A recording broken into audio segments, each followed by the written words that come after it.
Hello, and welcome to this week's episode of The Key, Inside Higher Ed's podcast for post-secondary news and analysis. I'm Doug Lederman, editor and co-founder of Inside Higher Ed, and I hope you're beginning to see signs of spring in your backyards and, more importantly, a light at the end of the dark winter many of us have endured. We've earned it. About today's episode, over the last 5 to 7 years, awareness and adoption of the free, openly licensed digital course materials known collectively as open educational resources have grown slowly but steadily, driven by escalating concerns about college affordability and the awareness that textbook expense disproportionately affects the disadvantaged students who already struggle most to enroll and succeed in higher education. Most things do, after all. By accelerating the shift to digital learning into hyperdrive, the COVID-19 pandemic seemed like it might have propelled the use of OER, as open educational resources are commonly known. But new data from an annual report by Bayview Analytics shows that while faculty awareness of open resources continued to grow last year, adoption stalled.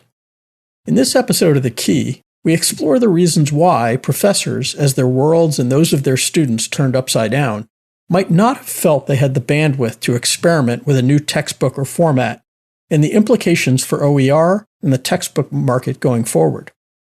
We'll speak with the author of the OER report, Jeff Seaman of Bayview Analytics, and with Dr. Robbie Melton, a professor of education at Tennessee State University and a longtime academic administrator at the Tennessee Board of Regents, who has promoted the use of open resources at historically Black colleges and universities in particular.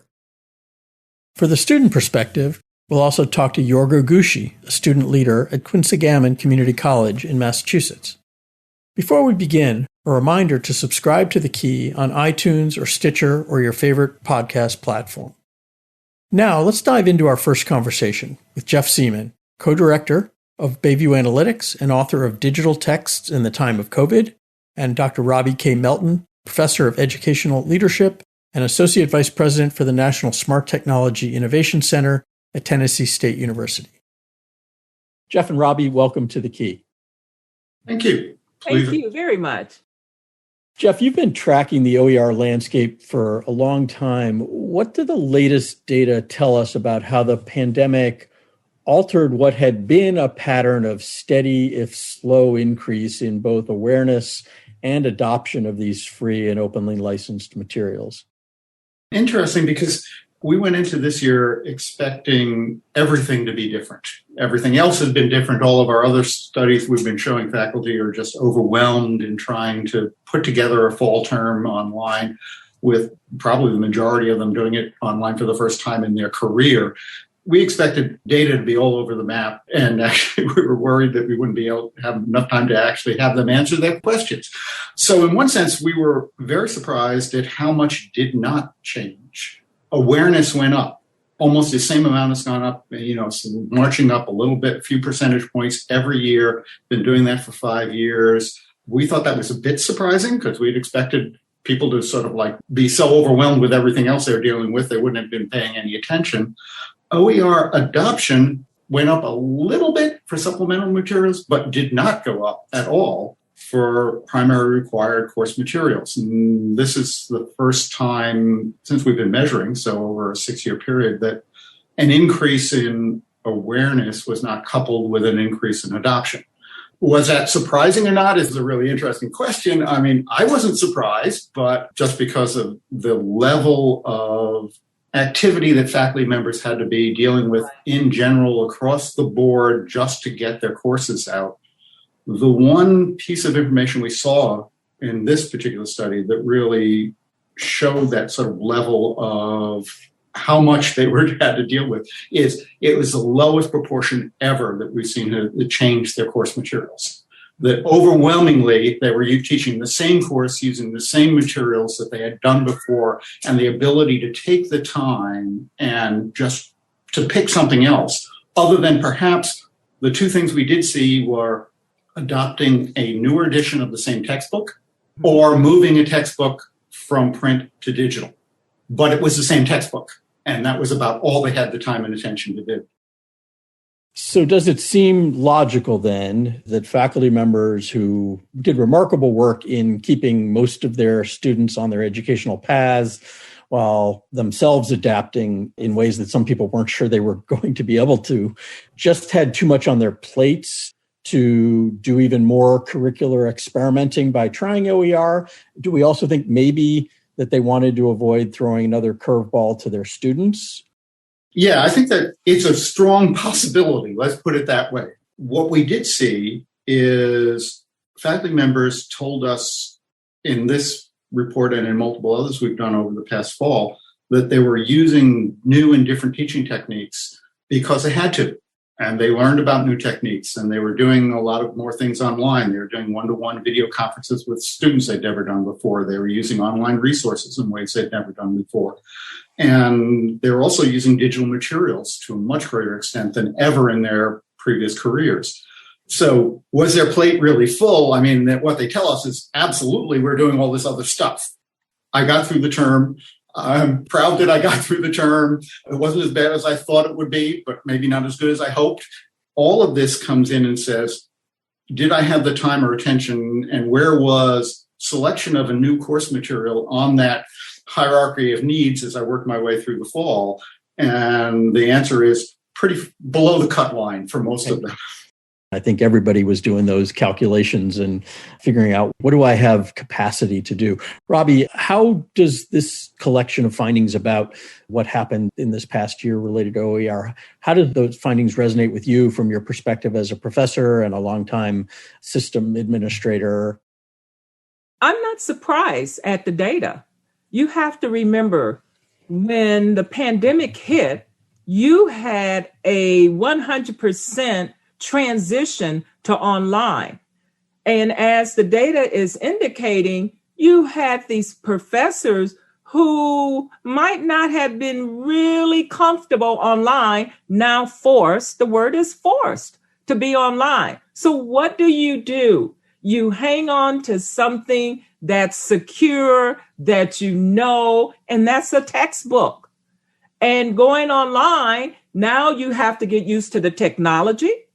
You now have to look at different teaching strategies. So, of course, you're going to hold on to something that you think is near and dear, and that's that textbook. And I would have thought, wow, this would have been a great opportunity for open education resources. But again, we're dealing with a pandemic, and you're just trying to survive. So the training that's required for OER, the mentorship, even the resources, you didn't have time because you were doing what? You were trying to get your faculty comfortable for teaching online.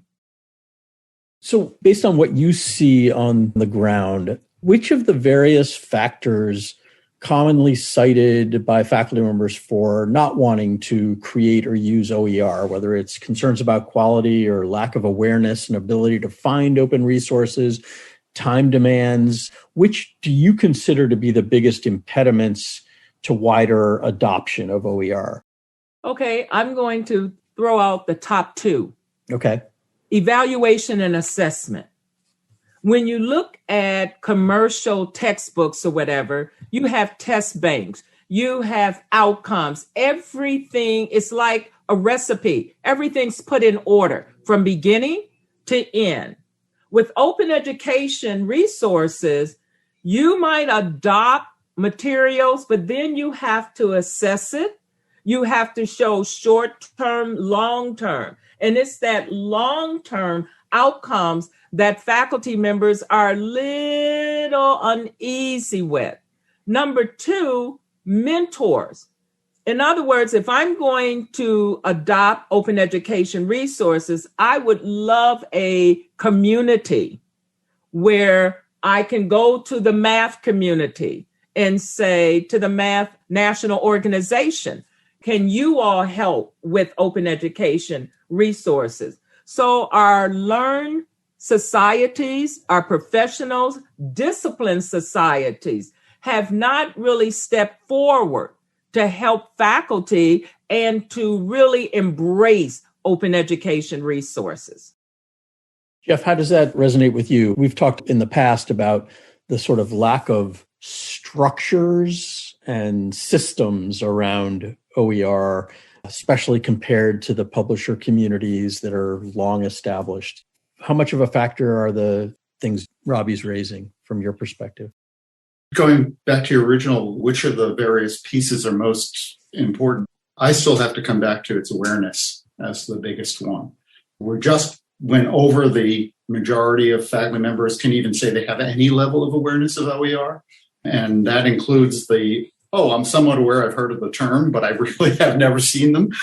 And the other piece that we've seen in that is if you have a consistent effort, an institutional level effort or departmental level effort that gets the OER in front of faculty members in a coherent, comprehensive way that they understand, not just poster on the wall, but something that talks about OER, its advantages, and why you might want it.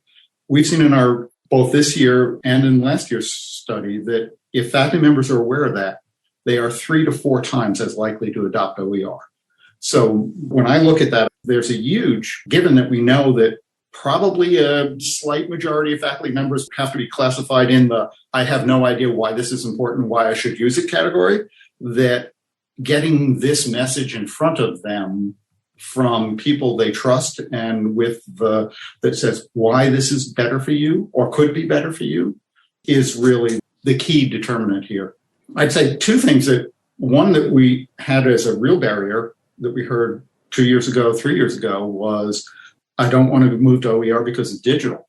I mean, it's a lot more digital. And what we saw this year is they all moved to digital, and the opinion about digital moved so much more positive among faculty members than it was just this past spring. That across every group that we looked at, they are much more positive about digital materials than they were before. They understand them much more. They understand the breadth of them. They understand what, as Robbie was talking about, the advantages of why every student can have that access on day one and how that works. So that one of those big, I'm not going to go this way because it's digital, has pretty much disappeared from the faculty member concerns. Robbie, come back in. And as Jeff indicated, being informed, on behalf of the HBCUs, with the funding from the Hewlett Foundation, we had a strategic and an aggressive agenda to get OER out to the HBCUs. So for the last couple of years, we've been presenting online, on ground, at any type of HBCU event, open education resources. We even have a portal specially designed just for the historically Black colleges and university, even bringing in a cultural collection, because that was something that was missing. If you look at the data coming in, you see more of your minority institutions more into that pathway of using open education resources, but that has been deliberate. We're talking with Jeff Seaman, co-director of Bayview Analytics and author of a new report on open education resources, and Dr. Robbie Melton, professor of educational leadership at Tennessee State University and a longtime academic administrator at the Tennessee Board of Regents. Whose responsibility is awareness and ultimately adoption? We know who's advocating for publisher material. It's the publishers, and they've got a lot of resources. Where does the responsibility most lie, and where are the gaps right now in who's got the potential to really move the needle? Oh, I'm going to jump right into this. The chief academic officers at all institutions, they oversee academics.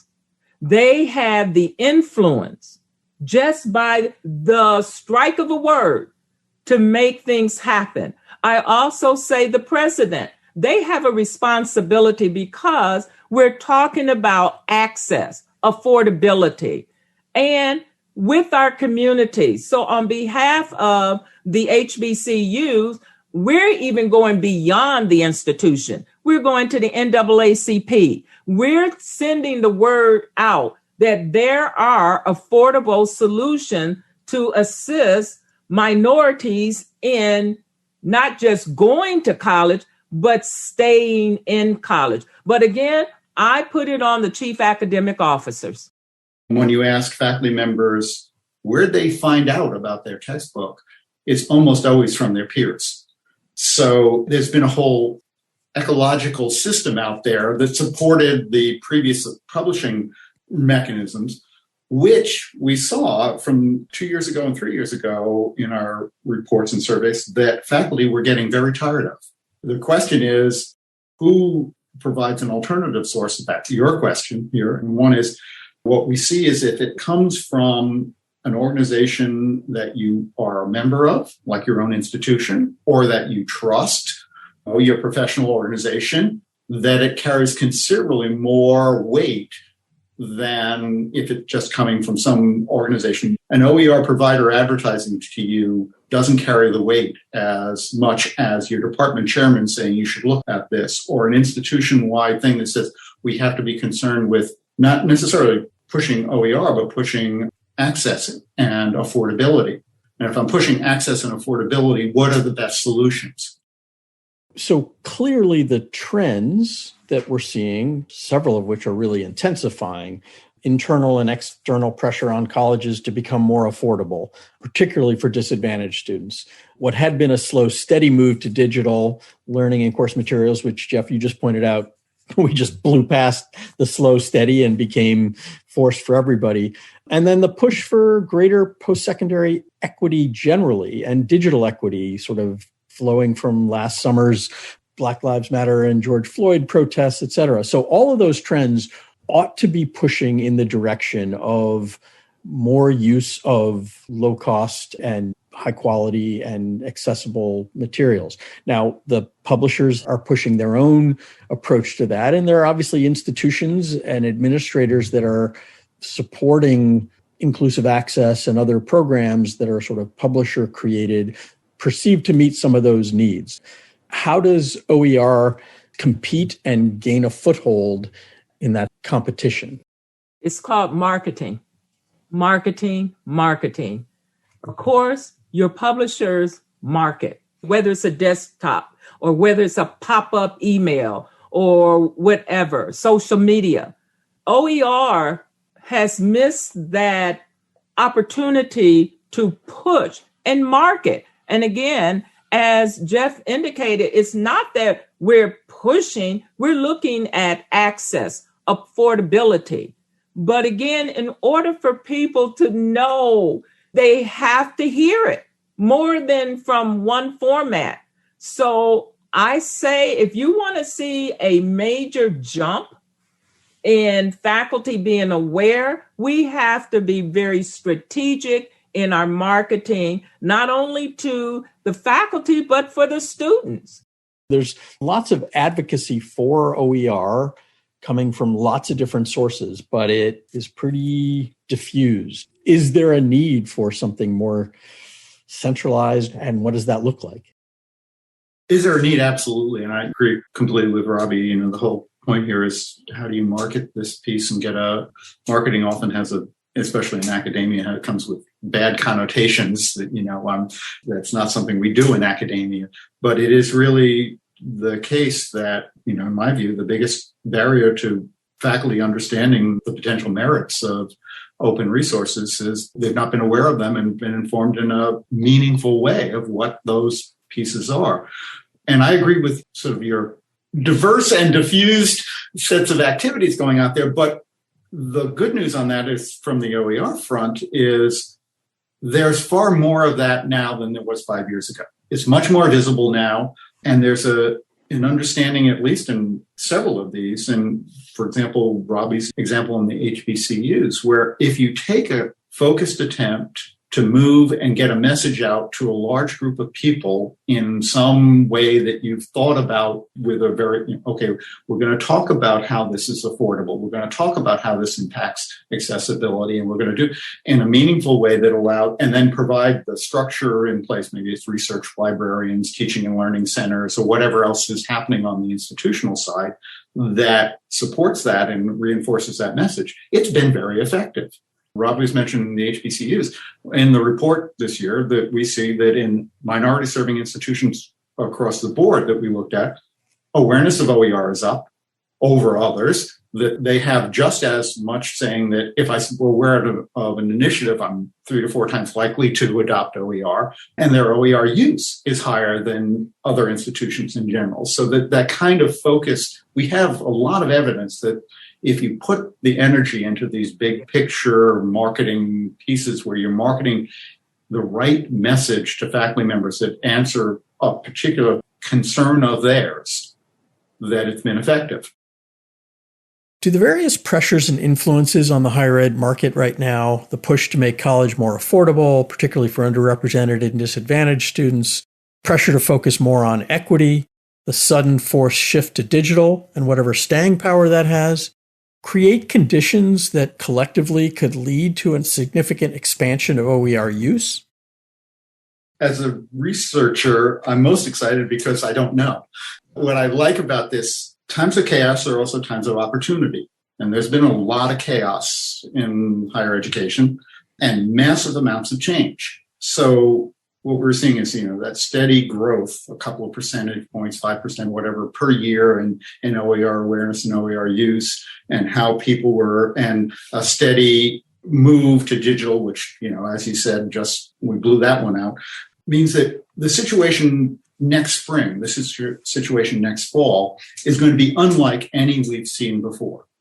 And what we've heard from both faculty members and administrators, including the chief academic officers, is the post-pandemic won't be the same as pre-pandemic. We will have many changes that we will carry forward from our experience here. And the questions then are, how is that going to impact all of this? So on the one hand, much more use of digital. We actually have in this evidence this time, this is the first time that the quality ratings for OER materials are actually higher than for commercial publisher materials. So there's a lot of evidence in there that those who want to make this message of affordability, accessibility, and potential use of OER have a lot more in their arsenal to use in that kind of piece. And they have a whole lot of faculty members who have sort of put all of their changes on hiatus while they had to get through this. So there's a new opportunity coming up where everybody is going to have to say, I'm all right, I learned doing this. I'm going back to teaching face to face. What am I going to carry forward from what I learned, what I did previously versus what I did in this past fall and this spring, and what's going to be different? I think there's a huge opportunity here for a lot of change. The big question is, it's an opportunity for all. It's an opportunity for commercial publishers. It's an opportunity for just if faculty members substantially change the way they teach, the whole sort of metric by which they evaluate these materials may be different 2 years from now than it is right now. Great. Love being a researcher when you don't know what the answer is going to be. And again, we have to apply what we call tenure promotion scholarship for faculty to embrace and to implement. Again, those are the key in academia. And I say to you all, using open education resources takes time, energy, and effort. I haven't used a textbook in over 15 years. That means I have to constantly research the reward system. Okay, so if this is counted as scholarship, peer review, tenure, and promotion, you're going to see a definite increase, a significant increase in adoption.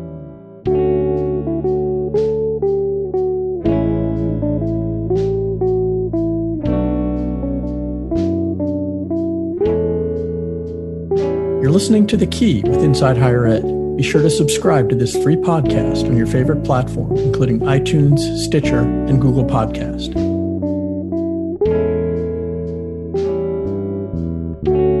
That was Jeff Seaman of Bayview Analytics and Robbie Melton of Tennessee State University. We now welcome into the program Jorgo Gushi, who studies electrical engineering and computer science at Quinsigamond Community College and Worcester Polytechnic Institute, and is chair of the Student Advisory Council for the Massachusetts Department of Higher Education. What is it about OER that has attracted your interest, and why is it important to you? Our community colleges serve the biggest chunk, the biggest percentage of underrepresented populations There would be Black and Brown students, Latinx communities, AAPI communities. So we are really interested to realize that students of these communities, they struggle in their education. And putting a high price on their materials is something that hinders them. And we want our students to succeed. Many of them suffer food and housing insecurity. So adding an extremely expensive bill to all what they're going through right now, it's a really big deal. It's very difficult for us to do. When you're out talking to your student peers, do they get it? Does OER resonate with them? Some people are very passionate about it. They know what it is. They know what OER does, but some of them have literally no idea. And addressing those students who know about it, they are very passionate because when they hear the word no payment or no price or free textbook, that's the magic word right there. Right. But these people who do not know about it, when you tell them it's an open license material that you can work on it, recreate, that other professors have created for you, they get very interested on it.